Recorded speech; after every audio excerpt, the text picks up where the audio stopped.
بجوز يكون داسوس حاطه الزعيم لحتى يراقبني.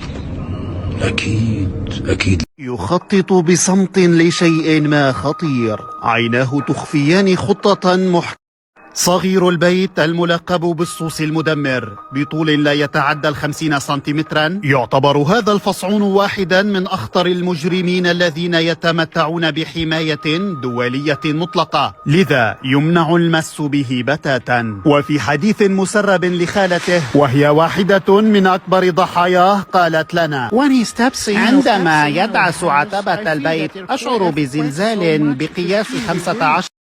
يخطط بصمت لشيء ما خطير، عيناه تخفيان خطة محكمة لارتكاب مصيبة في بيت جده الذي يعتبره ملاذا آمنا لتحقيق حلمه بتحويل المكان برمته إلى منطقة منكوبة، بحيث يتمتع بحماية وحصانة مطلقة من جده وجدته. وفي مقابلة مع أكبر ضحاياه المعروف بالخال المسكين قال لنا: التعامل مع هذا النوع من الكائنات مسألة معقدة للغاية.